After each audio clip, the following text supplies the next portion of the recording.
Hey, I'm Roland with Mobile Geeks, and what I want to quickly do right now is just give you a very quick and fast and very not in-depth overview of the differences and the comparison, or a general comparison, of the HTC One M8 on the right side and the LG G3 on the left. So both devices are the flagship devices of their respective manufacturers for this year, although HTC is rumored to be bringing out a even more premium version of the HTC One M8, and LG will probably react to that in some way, I guess. But right now they're taking the crown in smartphone resolution, at least between the major manufacturers, because they're putting a 5.5-inch Quad HD display into the G3, which has a 2560 by 1440 resolution. It's a TFT panel, and it is definitely a gorgeous screen. And if you hold the two devices right next to each other, you'll see that they're pretty much the same brightness, although I think the HTC One M8 might be a bit brighter. They're both sporting very decent viewing angles, although it seems to be the case that the color reproduction while looking from the side is a bit better on the HTC One M8 than on the G3 right here. But let's talk about the externals for a bit more. So if you look at the two devices from the front, you'll see that they're basically the same height.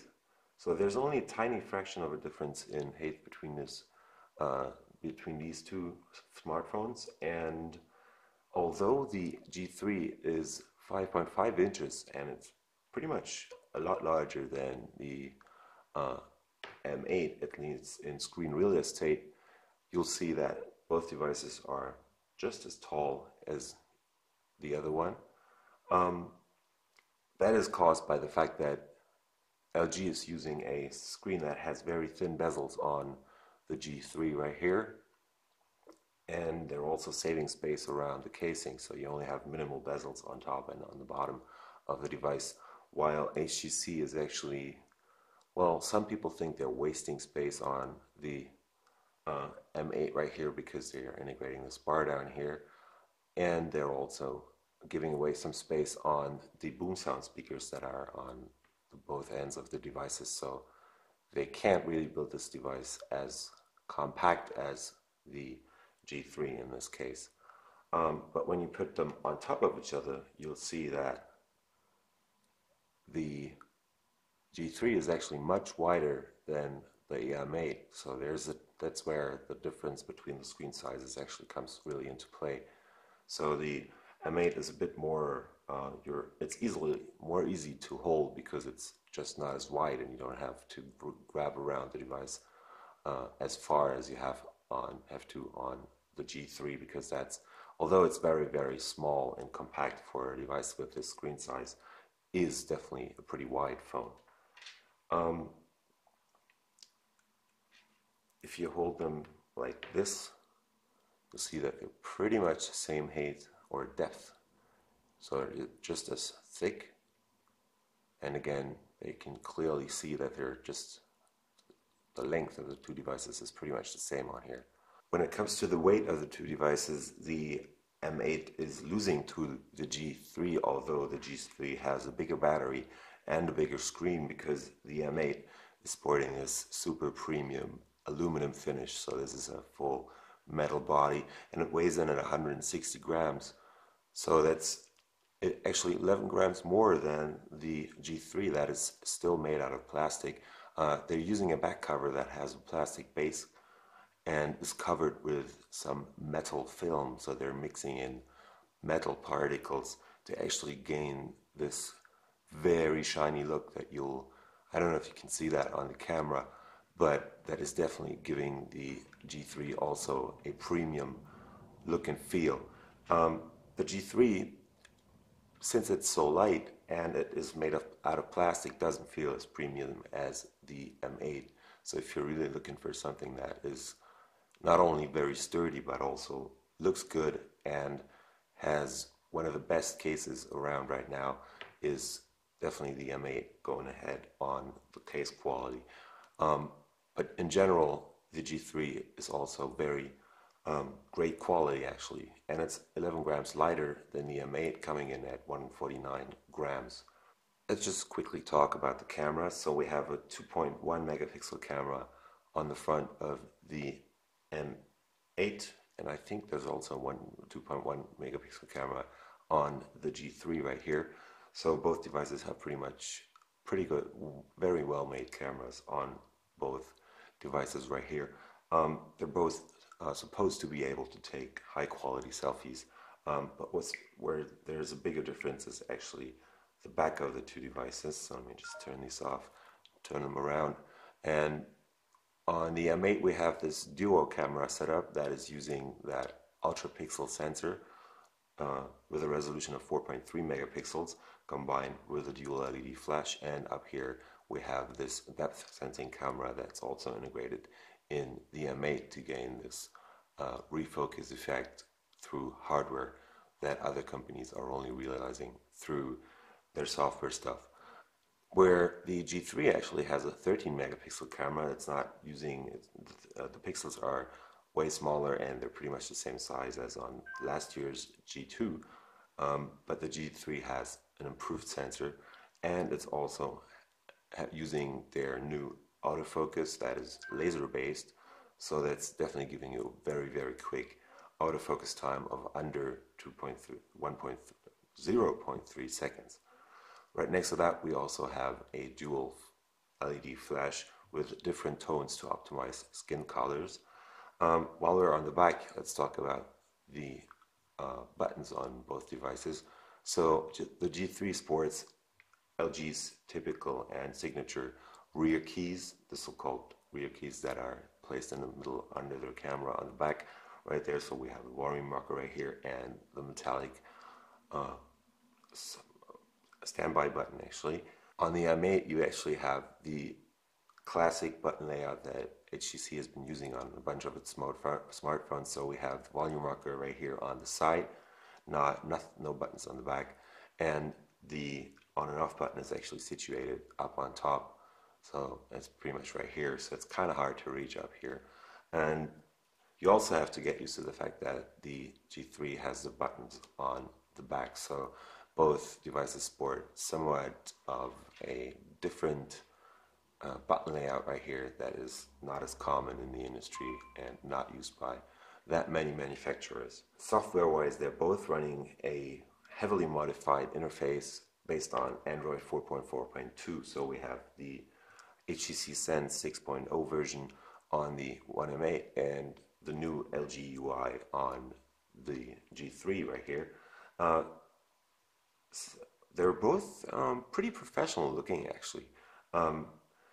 LG is sticking more to the standard Android look and feel, but they're modifying it with tons of their own icons and own color schemes, so that's definitely a difference towards the standard and out-of-the-box stock Android experience, where the HTC One M8 has, again, HTC Sense 6, and it's a pretty well customized version of Android right here, so also very performant.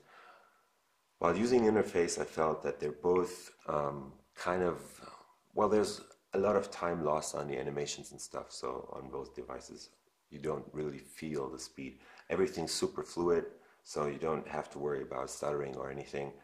But overall, if you use stock Android, you will probably experience a bit better performance, but that's probably caused by the modifications that both manufacturers do on their devices. Talking about performance, they're pretty much up to par in many ways. So they're both using Snapdragon 801 processor. We have a 2.3 gigahertz MSM 8974AB in the M8, but there's also a version running the same 2.5 gigahertz MSM 8974AC that is also used in the G3. The HTC One M8 has 2 gigs of RAM and 16 gigs of onboard flash storage and a micro SD card slot, and that's pretty much the same that you also get on the G3 in some regions, because there's a model with 2 gigs of RAM and 16 gigs of onboard flash storage, and a high-end model that actually has 3 gigs of RAM and 32 gigs of onboard flash storage.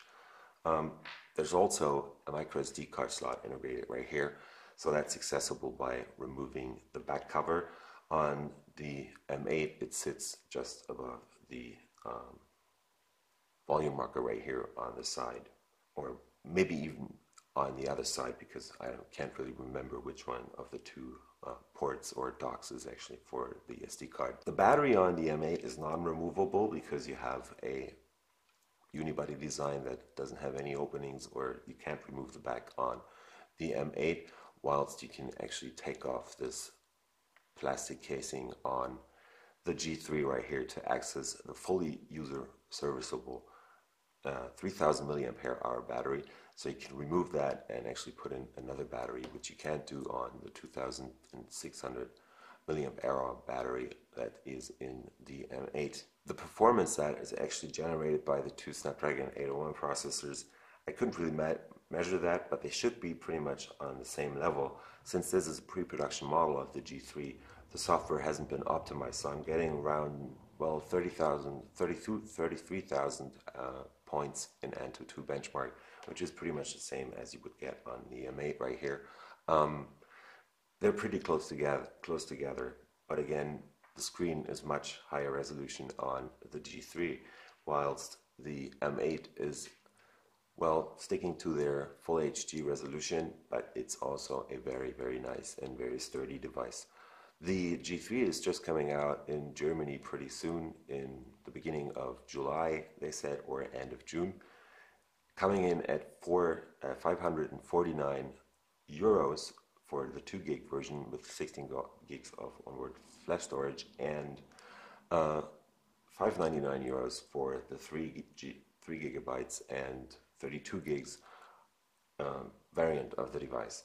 The M8 is actually available for just over 500 euros right now in Germany, using the 2 gig and 16 gigs of onboard flash storage single model that is available over here. The pricing, they're started out at pretty much the same price point, because the M8 actually launched at, I think, 679. That was the recommended retail price in euros. In the end, they'll probably end up being the G3 that is a bit cheaper, while the M8 is, well, a bit more of a premium price device. But that's also, they can definitely do that because the M8 is very, very well made and feels a bit better and not as light as the G3. It has a certain heft to it, so you have to really, well, you can throw this through a window, I believe, while this will probably not last the throw through a window. But other than the casing or the quality feel of the G3, which is still very nice, and it's very, very high actually. I haven't noticed any kinks or problems with the casing on the G3.